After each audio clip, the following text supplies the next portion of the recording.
Hello and welcome to Shift Change. When we first started this channel, I desperately wanted to find some Black creators that were interested in historical garb, and it was so difficult to do that. So I wanted to do this panel so that I could feature Black creators who do historical garb.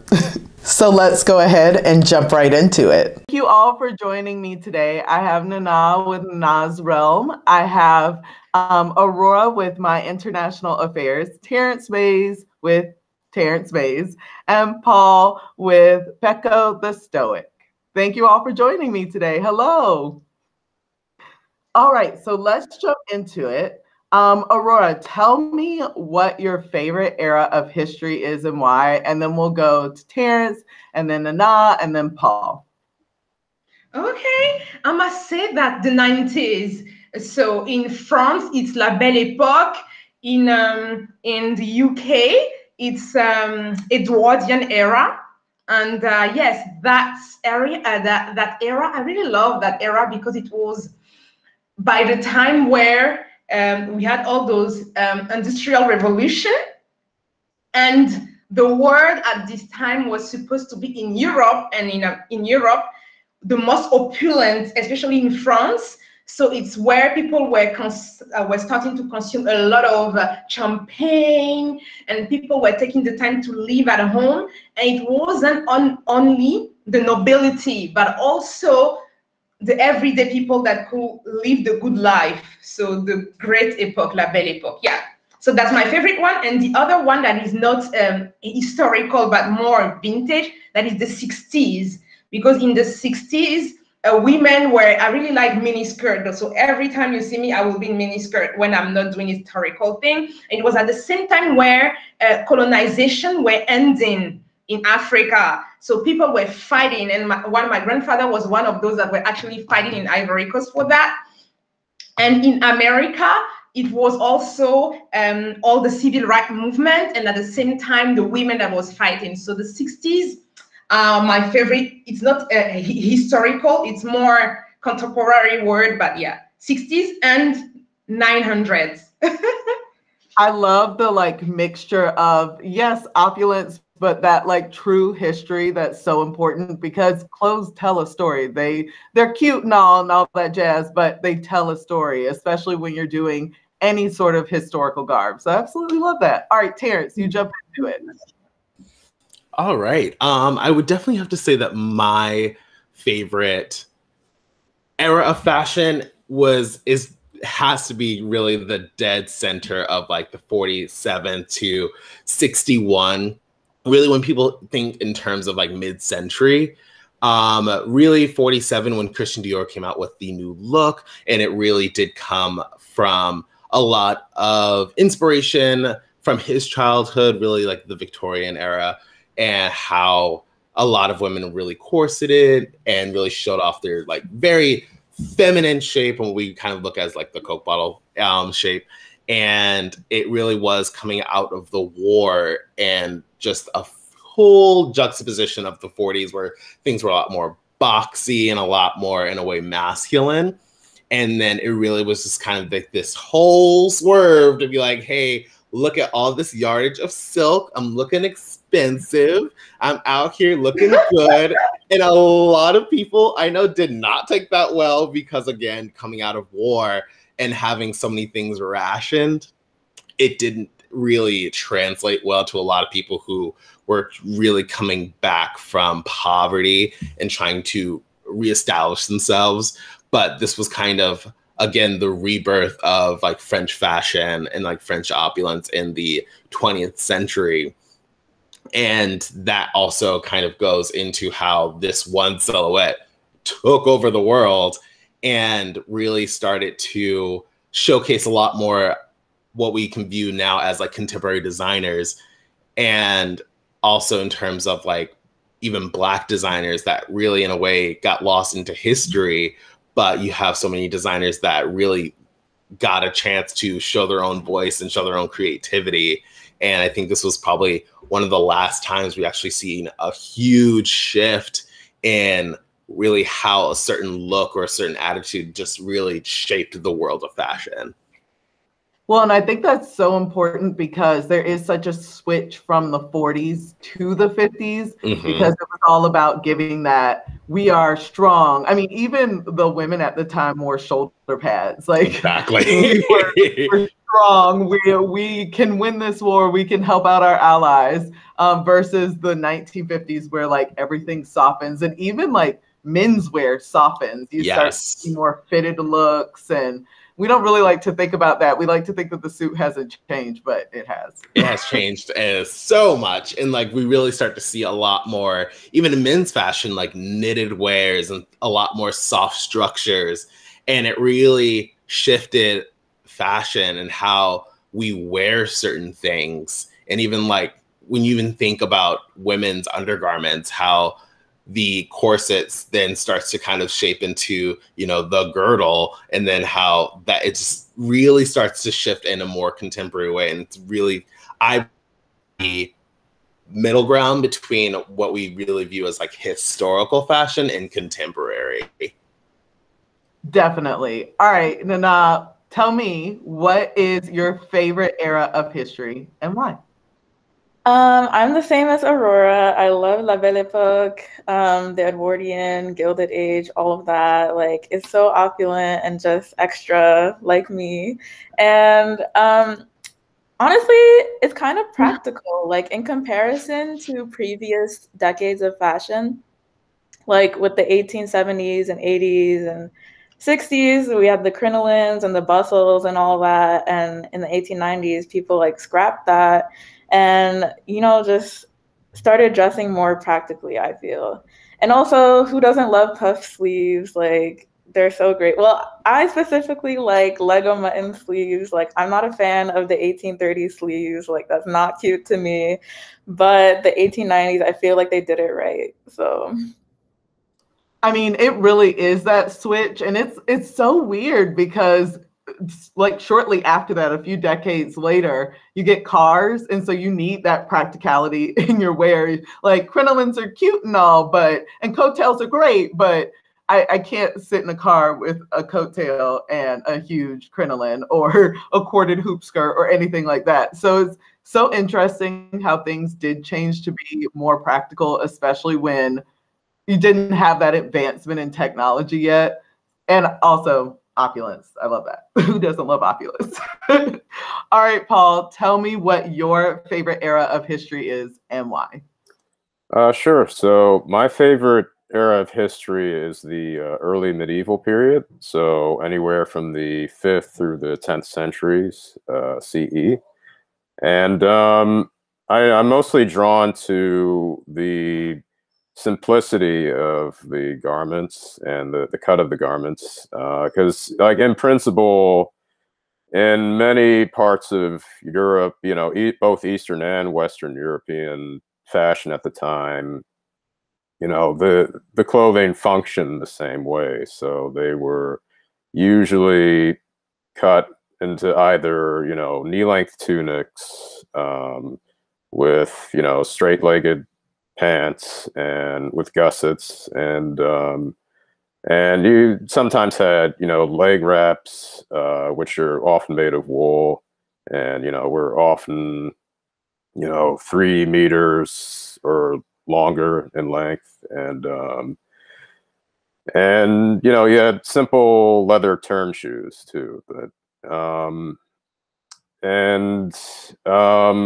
and in some culture, Eastern European cultures, you know, when you have steppe nomadic influence, you'll see people wearing, well, reenactors at least, wearing long, you know, garments called kaftans, which are often, you know, asymmetrically cut, and have these long sleeves that are tapered to the wrist, and you know, they're often made of linen or silk, and they're super comfortable. So yeah. Listen, we do a lot of Tudor stuff on our channel, and like obviously it all pulls from the Middle Ages, the medieval period, because that was really the only like big fashion that came right before it. And the shapes that you can get from such simple cuts, like I agree. Like, you wouldn't quite think that they were that advanced, but you can get a poofy shirt out of just a rectangle cut for the arm versus having to have that 40 shape where there's an elevated sleeve and it goes tapered down, or same with what you see in the Edwardian. And it was very practical. I think Tudor, they moved a little bit more impractical, but it was more practical for everyone to be in something that even if you were upper class, you still had the freedom of movement. Even the sleeves were removable. So you could take that nice portrait and then take those sleeves off and actually cook for your family. All right. So tell me what inspires you to pursue your interest in historical garb, and we will start right back over with Aurora. Remove. So for me, it started during the childhood because my mother was really into history, and she would have always talked about those women in history.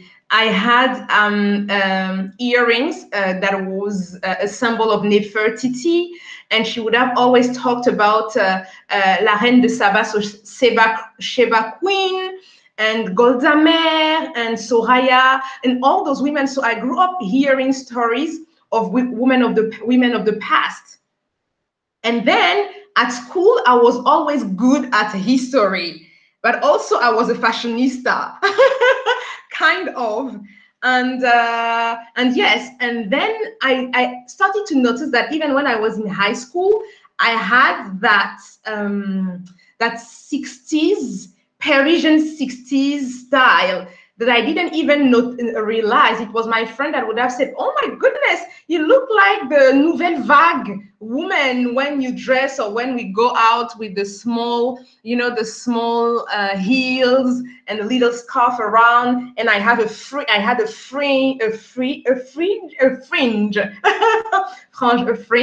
and all. So it was like this. So I incorporated a little bit always accessories and vintage or period inspired accessories. And then I traveled to Ukraine in 2015, in 2014. And then on my way to the airport, from the airport to the city center, I saw a woman that was totally dressed 40s. And it didn't look like costume. It was normal dressing, but with that really big touch of 40s. And I said, oh my goodness, actually, if I dress also vintage inspired as I like, or period inspired, if I know how to mix it with contemporary pieces, it will also be my style. And then I started to experiment. And then it was through reading, through going to events, and then through my Instagram, actually, I started to express my fashion, period fashion, vintage fashion through my Instagram. And then it grows. Then I met people, then I read, then I learned, and yeah. So here we are. It's really like this.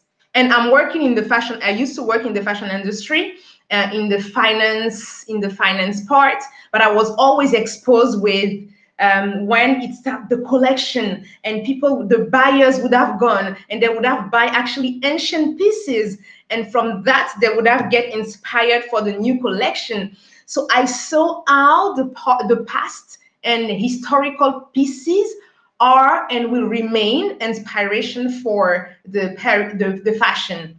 Yeah, that's it. I feel like so many of us are going to have like similar things to say, because you can't really like to do historical garb without liking history. It goes hand in hand. So I feel like they're going to be a little bit similar, but I love hearing that backstory, especially the first time you see someone wearing historical garb and they're not in a costume. It doesn't look like they're Disney bounding or something like that. They are authentically wearing this. It makes such a difference. Like, whoa, why didn't I do that? Why didn't I think about that? It's so true. All right, Terrence, tell me, what drew you to dressing historically? I mean, I feel like it for all of us is probably just gonna start like really far back, but like for me, it was really, like many people, really was being introduced to really old Hollywood. My grandmother was one of the first people to kind of show me a lot of like black and white movies and just really old Hollywood film. And I think a lot of that really sparked my curiosity because it truly felt otherworldly. Because I mean, growing up watching like, you know, Disney and like watching all these other things, I was always like, oh, this is like fantastical and everything. But then kind of watching this sort of fantasy happening, but of a bygone era, I was like, oh, like this is intriguing. And then kind of meeting into that whole, like we were just saying, the interest in historical, like just fashion, is being like, all right, like where does this come from? Being like, oh, 1950s, learning about the designers and learning about, you know, Isabelle de Givenchy and like Christian Dior, which then sparked a whole nother, you know, thing inside of me that I didn't know it was even there, like becoming like a whole Francophile and being really inspired by like French fashion and French history.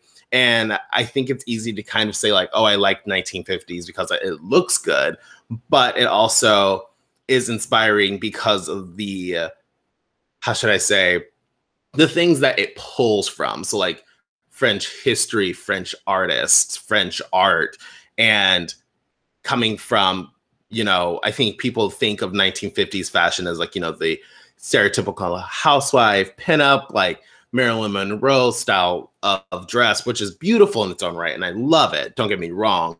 But I think a lot of people kind of miss the whole beauty that is like the 1950s, like French haute couture, and where a lot of those references pull from, such like the Victorian era, and like how those silhouettes pull from like, you know, how the crinolines used to be into how they transformed into petticoats and how corsets turned into girdles, and kind of really showing from the way things kind of used to be and then just transformed through time to become a whole different silhouette, but still having so many inspirations from the past.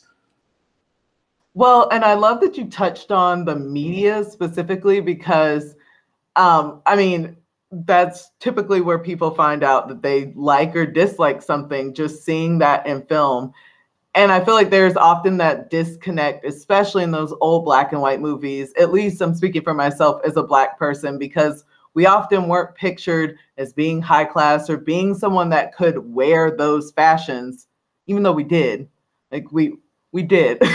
Absolutely, 1000%. Right, like rich Black people existed in the 1950s. We didn't just appear when Oprah got famous, like in the 80s and 90s. So I love that you were able to make that connection, because it's such an important connection to make.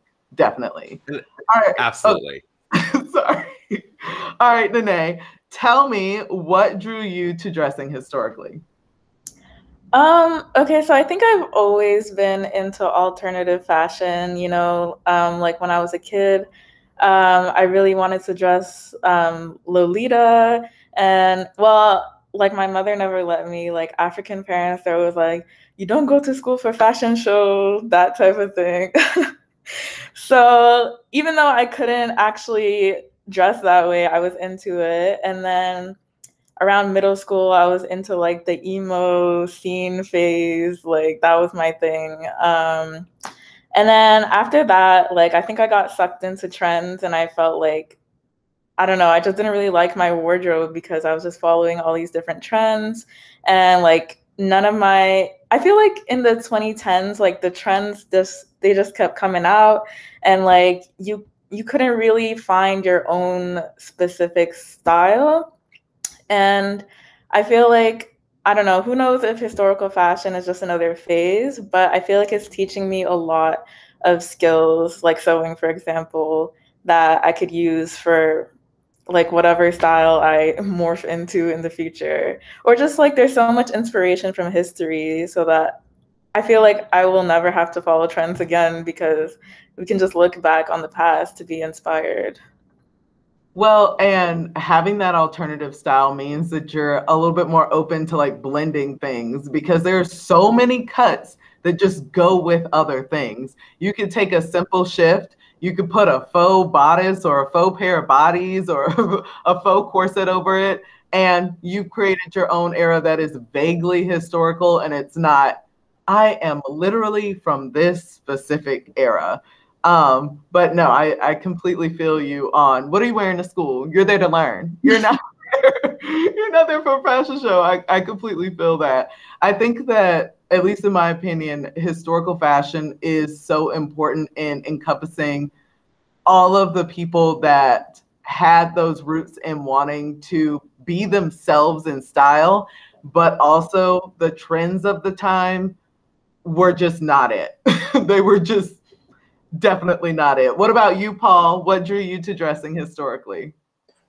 Sure. So, ever since I was a young boy, I've always, wanted a means of escapism from reality. So, when I was a toddler or so, I'd always wanted to climb into the TV screen or something, and go into a different world. So, so later on in high school, I began to read these history books. Especially one on the Viking Age. It was by Osprey Publishing, and they had these really detailed illustrations too of people's garments and at the time, and I just found myself increasingly drawn to that era. So by my freshman year of community college in 2009, I joined a LARPing club, basically. So, or for those who don't know what that stands for, that means live action role play. And so yeah, and then I finally had context to dress up in that way. So later on in the 20 teens, I did some research, looked through Pinterest and found out more about how people do medieval reenactment across the globe. And so I mean, I found myself drawn to many of the Eastern European reenactors and their scene, and especially in Russia too, of all places. And yeah, I was just really drawn to the details of the weaving and some of the patterns. The garments, and yeah, so it's just ever since then it just really kicked off for me. And then I started my Instagram in 2018, and wanted to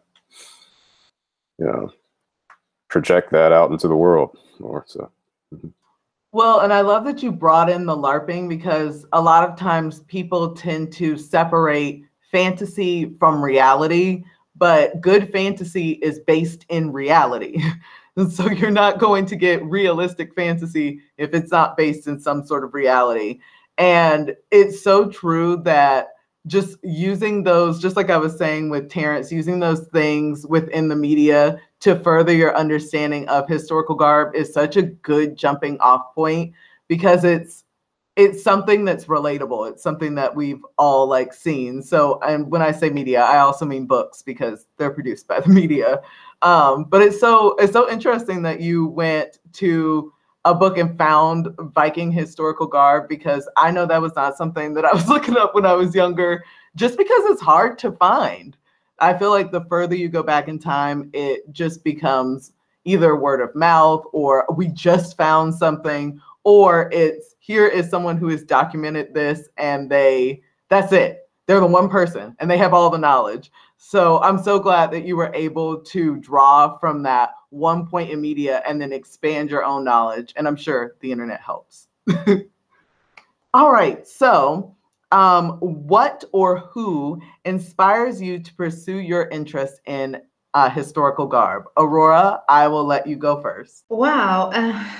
How? I think nobody really. I think it's the perception that we have, what I've been exposed to on the daily and through my traveling, through my travel around Europe and around other continents, that yes, that have sparked interest in me, inside of me. But honestly, I don't have, like, some people are in awe in front of X or Y. I'm not going to say any names of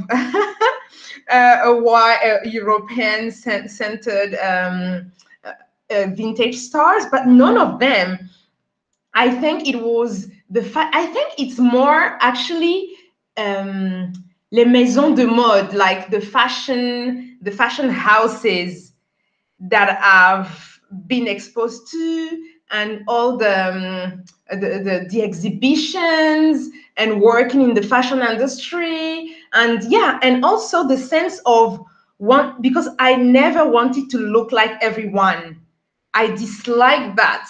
If I see that someone has, if everyone is wearing that type of things, I'm not wearing, I'm not interested, I'm not interested in it. So it was, I wanted to have something unique, something that talks to me. So yeah, so nobody has really inspired me, but it was the daily life, work life, being able to see all those fashionable girls at work, and men and women, through traveling, through my family, through, yeah. So I can say that it was a daily exposure.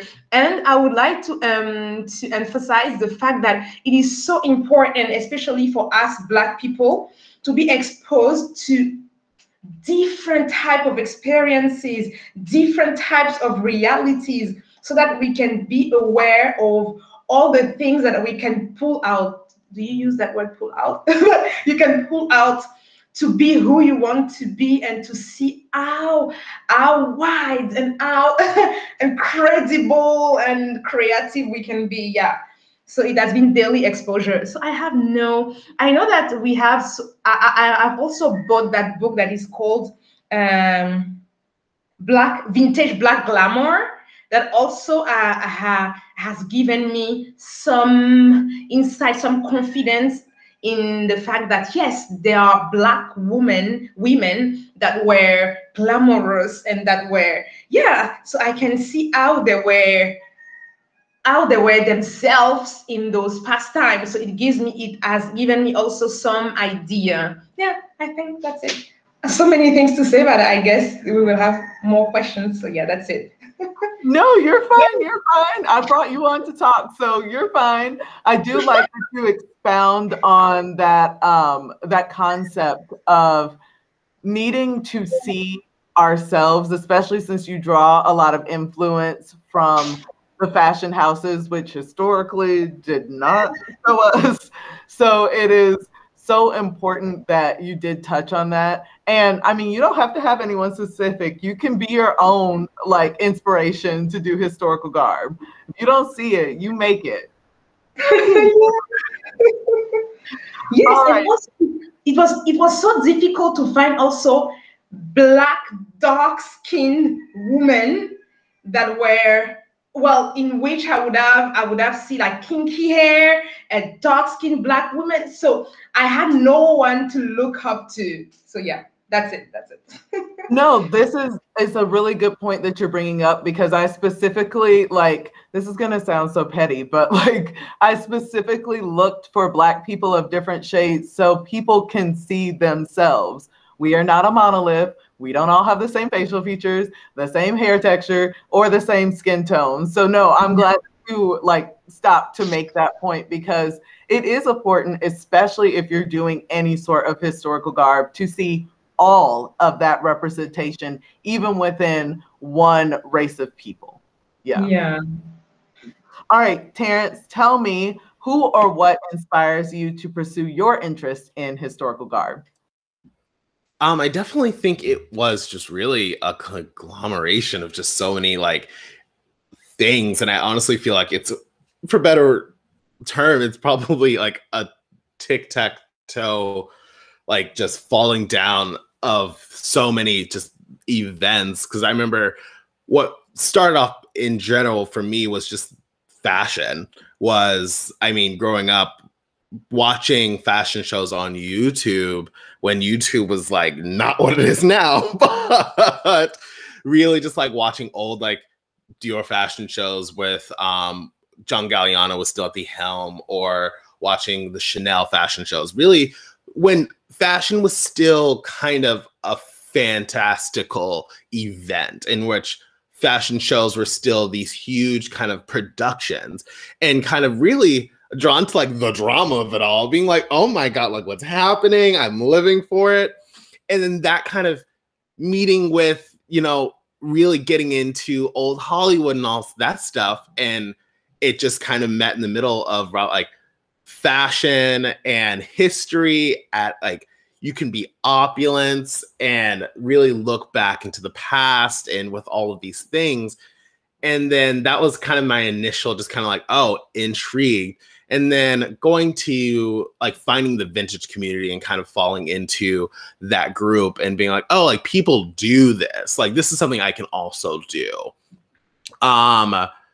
And that's when I really started like, oh, like let me like dabble in like French fashion, like not French fashion, but like vintage fashion, and going even deeper into now kind of getting more so into, you know, wearing vintage and buying less new things and buying less in general, and crafting my own garments and really making more of a, for lack of a better term, greener approach to it, and just looking, being like, I don't want to consume.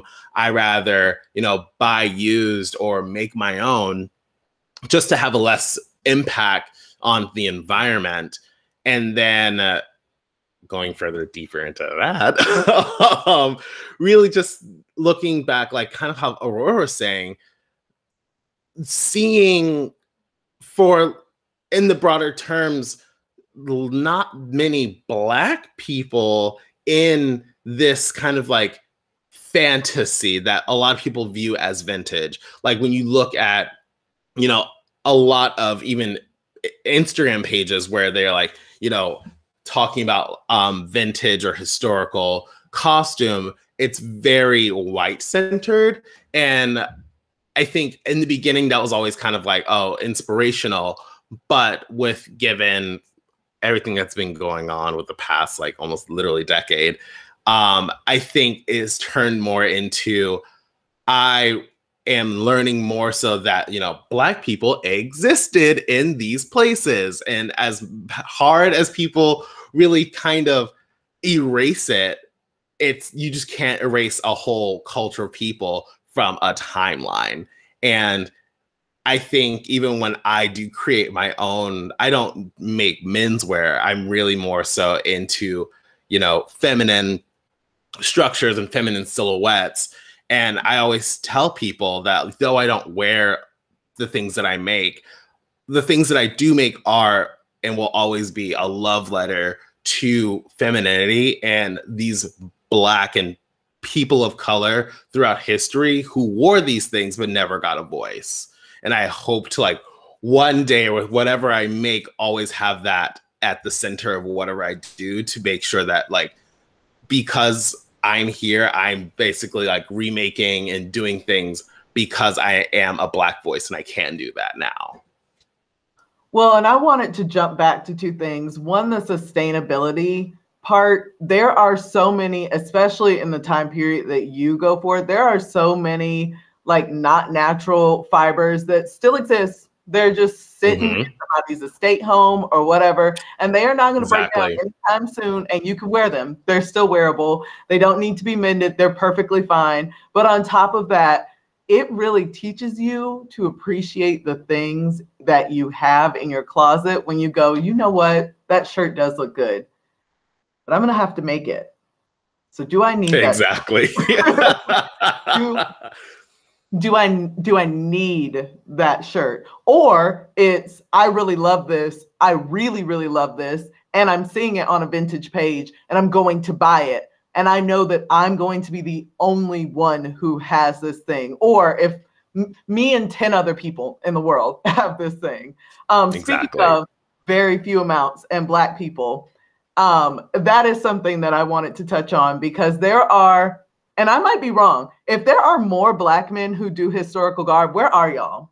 I looked for you on Instagram. I looked for you on Twitter. I looked for you on TikTok. I looked for, where are you? Where are you? Because I think the last time I counted, there are 5 out there visibly posting. And please correct me if I'm wrong, because I would love to follow more accounts. Correct me in the comments. But that lack of representation is gigantic, especially because of the few Black men that there are. Most people tend to do 20th century, and there is so much fashion that happened before the 20th century. So that representation matters so much. And I think that people tend to forget that when they're posting things on their business accounts and they're only showing white fashion. I understand if your business is, high class, but we went to Howard, we went to FAMU, we went to Bethune, we got dressed up, we traveled, we had money. We're on every, well, we might not be on Antarctica, so let me not speak on that, but we're on every continent, like we have been there for a while. We didn't just pop up yesterday and just start existing. So it's important. All right, Naná, tell me what or who inspires you to pursue your interest in historical garb? So like Terrence, it was a conglomeration of things. Like, I think going back to childhood, like I was really into, like I said, like Lolita but also Disney. And like when I was a kid, I never saw a Black Disney princess. I was already like getting kind of old, like, well, not old, but I was not into Disney anymore by the time Princess and the Frog came out. And then also it just rubbed me the wrong way how anytime there was a Black person in a Disney movie, like they're an animal for a majority of the film. So anyway, putting that aside, also my escapist tendencies like drove me towards historical fashion. Like I had a YouTube addiction at one point, and I was watching like the typical costumers like Bernadette Banner and Karolina Jabrowska, and like I love their videos and whatnot, but I was like, oh, this is really white. Like, where are all the Black costumers? And I only saw one girl, I think her name is Iridescence. And then she only had like 3 videos like regarding historical fashion. And I was like, oh, like, guess what? I'm gonna have to do this, because like I'm not seeing anybody else really doing it. And I wasn't really on Instagram at the time. So yeah, now I know about other Black like historical costumer Instagrammers, but before that I was like, okay, it's just Iridescence, that's it. So yeah, that's what kind of inspired me to do my own thing. And just like I've always wanted to learn how to sew, and I think like with historical fashion, you kind of have to learn how to sew, because like you're not going to find these things in stores. And like with modern fashion, I can be lazy and think like, oh, I don't actually have to sew this, I can just go buy it over there. But with the historical styles, like you actually need to learn how to sew, and it's so rewarding. Like regarding sustainability, I'm never gonna get rid of the things that I've made, because it just fills me with pride to know that like I made this and it looks very good. Like it's high quality fiber, and then just like the craftsmanship, I guess, not to toot my own horn, but I am just a beginner costumer. I will be a costumer in the future. We will see. But yeah, also I find that I get a lot more compliments on the things that I've made. Like it just shows your individuality, and like nobody's wearing the things that you've made. Like it's really one of a kind. And yeah, I just find that people appreciate that more, even if they don't know that you're the one who made it. Like I live in New York, so maybe that's why my clothes have gotten like more positive feedback because people are obviously more open to alternative fashion. But yeah, it's just a pride thing, I guess. And I just know that there's so much more to learn. No, I would definitely have to say that, like, it's not just New York. I live kind of in the middle of nowhere. And I think it's a combination of not just being dressed up, because let's be honest, during the personal pan pizza, not a lot of people are getting dressed up, right? But I think it's also seeing a Black person dressed not as a Black person, using all the air quotes. And I think that people are used to seeing Black people in suits or in dresses and being that stereotypical type of gender, but they're not used to anything outside of that. And it's so interesting, but it does garner attention, and it just makes me think, like what you said, you want to see that, so you did it. It's so important. All right, Paul, tell me, who or what inspires you to pursue your interest in historical garb? Okay, so just to reiterate what Terrence and Naná said, you know, it was a conglomeration of people who inspired me to dress the way that I do. So the medieval reenactment community is very, you know, tight knit and very, you know, very closely, you know, connected, and you know, everyone knows everyone else pretty much in this community. So it's it has obviously a much larger presence and establishment in, you know, European countries than it does in the U.S. and Canada. You know, however, there are, you know, small independent groups here in the U.S. and in Canada. So I mean, along the way, I've made, you know, many great friendships too with a lot of Scandinavian folks and, you know, German, Dutch folks who do this, and a few Russian folks here and there, and Finnish folks. So I'd say one, just to, you know, give a shout out here, one person in particular who's really inspired me to pursue the Finnish Iron Age, as it is. So that would, you know, correspond to like the early to late medieval period, so in Europe. And one person who's really inspired me is Mervi Pasanen, who's a very skilled weaver, and so she, and seamstress too. So she makes these incredibly intricate shawls and tablet woven belts that and also some of them incorporate small metallic elements like bronze spirals, or in these incredibly intricate patterns, and that you know, that are just mesmerizing too. And yeah, that's she's been a huge inspiration, I'd say, in that area. So.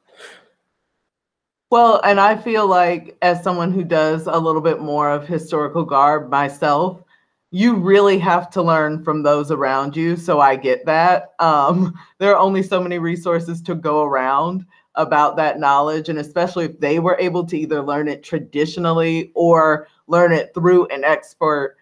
I mean, it's hard to get someone with that much knowledge, and to actually see the craft in person. It's one thing to read about it. It's another thing to hold that thing physically in your hands. So I definitely get it.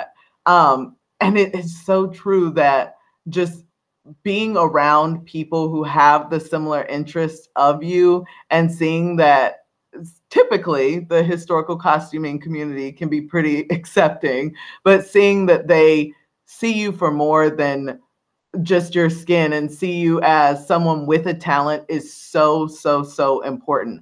I'm going to jump back to you, Paul, and ask you if you could travel anywhere, where would you go and why?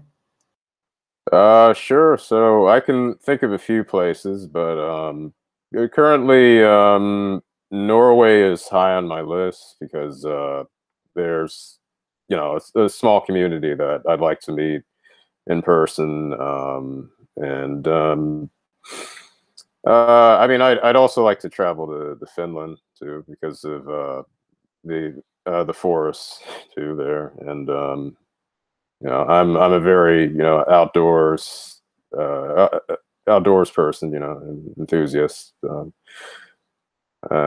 So yeah. You get the good bugs when the further you go north. Yeah. You get less of the scary ones, then you're like, I get that. Yeah. But unfortunately, yeah, there are tons of mosquitoes during the summertime in Scandinavia. So, yeah. Avoid some of it. Ooh, that Norway and Scandinavia and Finland, like those sound like nice places after being in a parent-teacher conference for a little bit over a year. All right.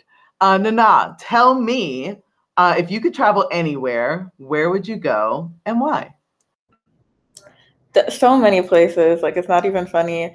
But I think definitely top 5 would have to be like Ghana for one, because that's my heritage. And, I've been as a baby, but like that doesn't really count. So I need to go there and actually experience the culture for myself and just like connect with distant family, I guess. And definitely Japan and South Korea. Like I've been obsessed with Japan for so long, and then I took a year of Korean in college, and like I want to put my skills to the test and learn some more Korean. And just I'm inspired by East Asian fashion in general. Like it's not just Western fashion that I care about, so I'd really love to experience that. And just some more tropical places in the Caribbean and in Southeast Asia, because who doesn't love that type of weather? But yeah, there's so many places that I want to go. That is so important. First of all, connecting with your history and being able to go to Ghana is so important. And no, it doesn't count if you're a baby. Like, do you remember it? I don't care how many photos you have. Do you remember it? No, you got to go back. The touching on the East Asian fashion, East Asian, especially historical garb, is just so beautiful. I personally love South Asian fashion. I like to show a little bit more skin, so I don't like to go that far back. But I feel like there needs to be more focus on the fact that Asia is like Africa. It's a giant continent, and it's not just Japan or China. There's Thailand, there's Laos, there's India, there's so many places. And even though the fashion will, resonate and kind of touch on different cultures, they're all very distinctly different in how it's executed, the patterns that are used, the weaving techniques, all that jazz. So you got to start saving now, and then you could go ahead and make your travels. Okay, Terrence, tell me, if you could travel anywhere, where would you go and why?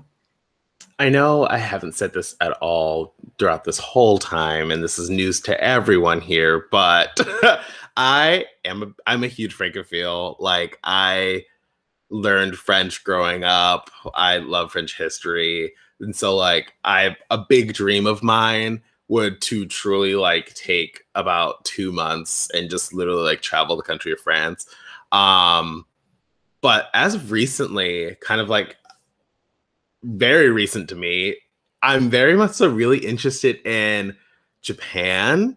I have very recently, like, I love traveling and I love like travel vlogs and stuff like that. That's like the hole I go down on YouTube.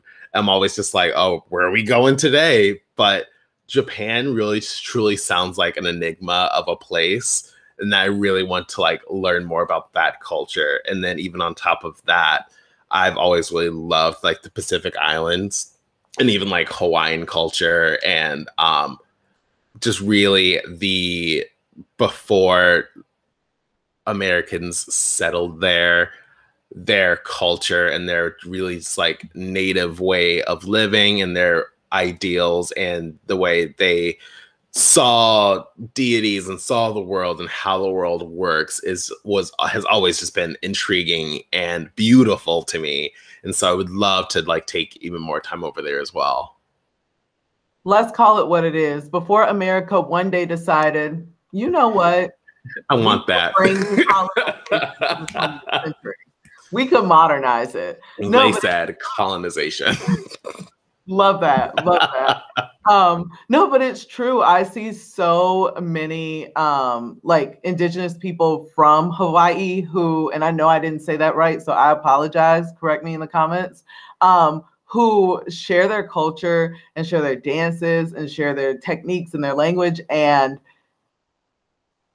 America did y'all dirty. I wish I could apologize, but it was not my folks. So, but America did y'all dirty. So I think getting a chance to really go there and explore what it should be still is so important to keeping cultures alive. Even if you're not from that culture, just learning from someone from that culture so you can keep that alive so it doesn't get lost throughout history.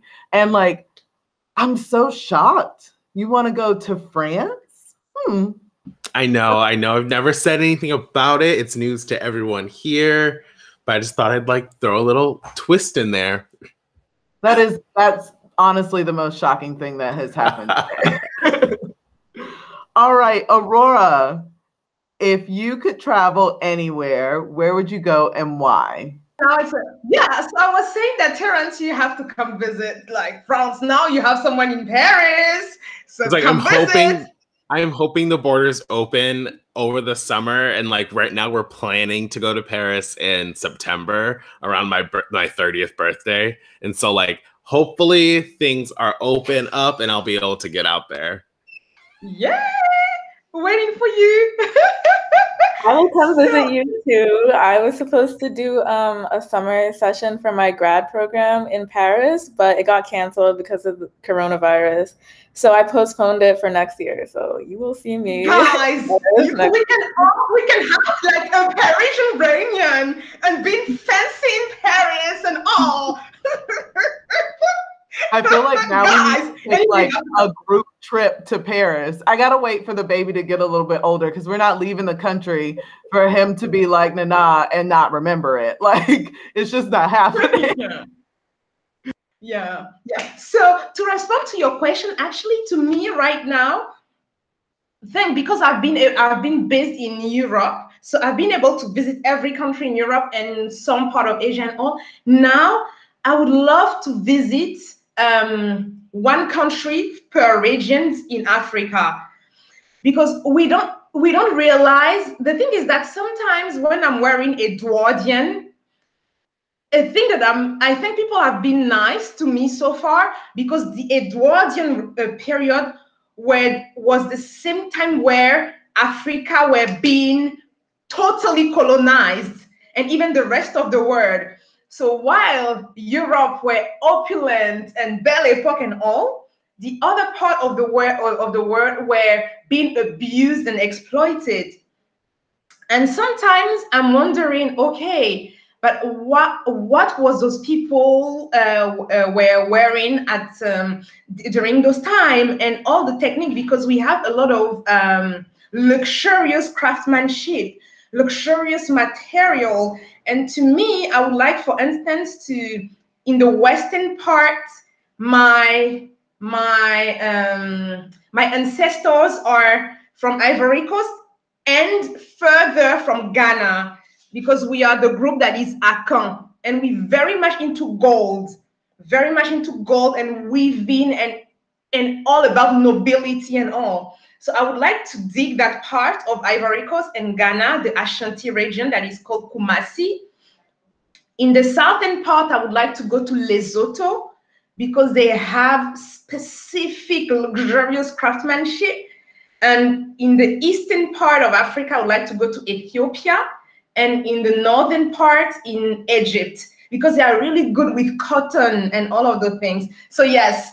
So my focus right now is in Africa, being able to merge what I am, what I like doing, all those bold things, with also those part of Africa that exist. And I'm not really a fan of the part that people are showing, African part that people are showing, like a lot of curry, a lot of mask and all those things that can be scary and all. You have other type in my region. We're really into nobility and gold and things. It's really opulent.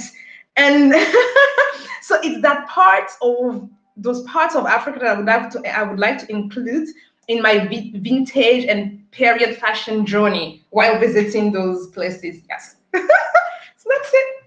That is going to be a true, there are so many countries, a true journey, but I feel like a very rewarding one. And just to touch on what you said, like it is, people like to think that Africa as a whole has not been developed.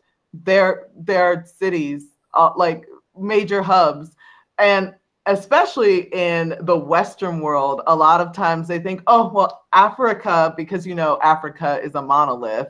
Africa hasn't really gotten into the fashion scene except for 10 years ago with couture. And it's like, y'all were importing fabric from the entire continent for hundreds of years. What do you mean it just started to get couture? Like, what are you talking? Oh, is it just starting to get Western couture? All right, so jumping back to you, Aurora, is there anything that you would like to tell your younger self regarding wearing or making historical clothing? What can I say actually to my younger self? Because she has been, I would have said that you always have to dig deeper. And where you are, my only regret, my small regret is that when I was traveling here and there, I didn't dig deeper in the fashion scene, especially fashion history of places I've been visited. So now I would have said, yes, you should have been, okay, you were visiting, but you should have maybe have a focus on fashion history in the countries that you visited, and maybe even being able to document it through an Instagram or something. Yeah, yes, this is what I can think of at the moment. It's so interesting because it's not, especially when you're living in that moment and you're just excited to travel, it's not something that you think about of going to a fashion museum or going to a library and getting to see something in the native tongue from this native land, like seeing it on the grounds that it belongs. It's not something that usually pops into your head until you're like, oh yeah, I would like to study this specific thing, and I was there. So I get that, but you're traveling now, so you've definitely got the opportunity to do that. All right, anything that you would like to tell your younger self regarding wearing and or making historical clothing? For me, it would have to be pick your grandmother's brains for what they have, get those stories while they're still around, and really just get more of that perspective from people who were there. Like I said, I'm very lucky to really hone in on such a time where a lot of those resources are still attainable, and you can pretty much go to Etsy or eBay and find anything from the era that I love, but really get those stories from family members who lived it and really just get more of a sense of like what it's like to live in that time. I would also probably tell my younger self to just start sewing. Start sewing now. Don't wait. I'm happy about my sewing journey, but like right when I started to really think about it was probably when I should have started practicing it. And that would have been so much more helpful. Well, and it's so important when you're talking about historical garb specifically, because we are, I mean, yes, we all love historical garb and we've made things and all that jazz, but our brains have been conditioned to understand fashion from an industrial time period. Correct. Where all of the seams are finished. And if anything is not finished, you return that. That should not be right. Everything looks good on the inside. It's either lined or the print extends to the inside. And the more you do that research, and it specifically talk to those people, if you can, that are still alive, you learn that they did a backstitch because their grandma taught them how to do a backstitch. And then they didn't learn any other stitches. So that's why they did a backstitch. It wasn't some methodical method of, I did a backstitch because I knew that this would secure. No, I know how to do a backstitch and I do backstitches fast. So this is what happened. Exactly. Right. You get those little inside details and it's nice to have that. And I'm a little jealous because if I meet someone from the Tudor period, they're a vampire. I'm nervous. Like, if you meet a vampire, you're honestly lucky. That's true. Like, that's very true. But no, I get wanting to experience those things from someone that's there, and having the privilege to do that is so important.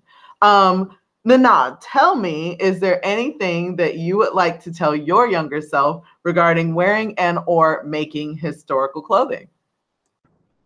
Yeah, so first I would say don't wait for someone else to do the thing you want to do in order to give yourself permission to do the thing. Like, you don't need anyone's permission, and just like, you're enough. Like, and you are a creative. Like, don't just drop your creative talents or passions in order to follow whatever your family or society or whoever wants you to do. Because as I have learned, like, I will go crazy without a creative outlet. So, like, imagine how experienced or just all the things I could look back on if I had started sewing from a younger age. Definitely. I feel like often, as at least speaking from my own Black perspective, we get told what is Black and what is not Black, despite the fact that it's very hard, especially when you're young, to see that no one of any older generation is following those standards. Your grandma isn't going to stop crocheting because it's not Black. Like, she's going to crochet because she likes to crochet and it's peaceful. But getting pigeonholed into that and thinking, oh, well, that's not something I can do, is part of the reason why I sounded like a broken record. That representation matters, and getting started as soon as you can is something that also matters. And if anyone's watching this and they're like, I wish I could start, but I don't have, all you need is a thread, a piece of cloth. It doesn't even have to be material, like material from a big box store or anything. If you could alter a mission, if you're underage, don't tell your parents that I said, your guardians, no, I'm not getting in trouble for you. But if you have that permission or you're an adult, you can alter things you already have. You don't need a sewing machine. You don't need an embroidery machine. You don't need fancy this or that. You can use office clips to pin things down, and you need a needle and thread, and you can get those from a big box store for 99 cents a piece. But starting out, that's the hard part. It's starting out. So I'm glad you brought that up. All right, Paul, tell me, is there anything that you would like to tell your younger self regarding wearing and or making historical clothing? Sure. So I would tell my younger self that there are entire communities of people who love to dress up and love to camp in, fancy garments and accessories too. And that, there are tons of people out there who share your interests, but you just have to know where to look for them. That's all. So, and I would obviously send my younger self the links to these resources too. So, yeah. The internet's such a magnificent place to be able to share those links, because I'm sure we all started liking history, and not even necessarily historical garb, but just liking history and liking things that weren't typically the norm, period, because you don't just get historical garb is not your first jump. Like you like other stuff first, whether that's weaving or fashion or anime, and you like those styles. And there's something else before you jump to historical garb. But not having those links, not having those resources, there are whole libraries online now. It like stops you, it pigeonholes you, it puts you in one place. And that goes back to it being so hard to start, is not having that one thing. Also, and I hope that people do check out everyone's links, which we will talk about in a little bit, because if you're looking for that representation, part of it's here. Check out these people. They're knowledgeable. That's so important. And jumping right into that, Paul, I'll go back to you. What platform are you most active on? Like, promote your socials, y'all. They will also have links in the description below. But Paul, what platform are you most active on? Yeah, I'm most active on Instagram currently.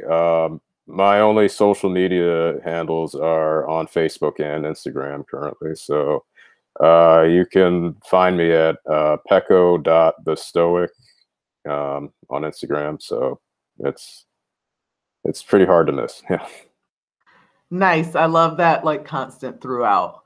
All right, tell me, Naná, what is your what platform are you most active on? Currently, I'm most active on Instagram just because that was the easiest for me to get started on. But eventually, I want to do YouTube videos and TikToks and all that. I feel like my YouTube addiction shifted to a TikTok addiction. So, like, at least I should be making TikToks if I'm on TikTok, you know?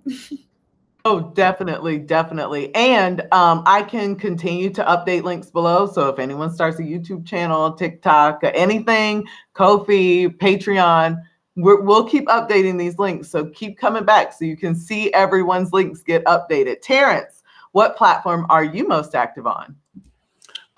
Just like everyone else, I'm very active on Instagram as of right now. It's truly kind of been my safe haven for like a very long time. I've very recently just started YouTube with a travel vlog, so go check that out. My Instagram is TerrenceAMays, and then you could probably just find me on YouTube at the TerrenceAMays. But I'm hoping to really get more into YouTube with traveling and sewing, so we'll see what the future holds. Nice. I'm glad to see more people putting out more content because the space is definitely there. And last but certainly not least, Aurore, what platform are you most active on? Instagram, like everyone, but definitely trying to have a team to be on YouTube because, yeah, so YouTube soon, but Instagram for the time being. So basically what everyone is saying is that, like, as soon as this is over, go to Instagram, give you a follow, because everybody's on Instagram. You don't even have to change platforms. Everyone's on Instagram. Just follow, go right down the list, follow everybody. If you enjoyed this video, and like, why wouldn't you enjoy this video? This was a good video. Go ahead and look in the description box so you can follow everyone that took part in this panel today. Until next time, bye.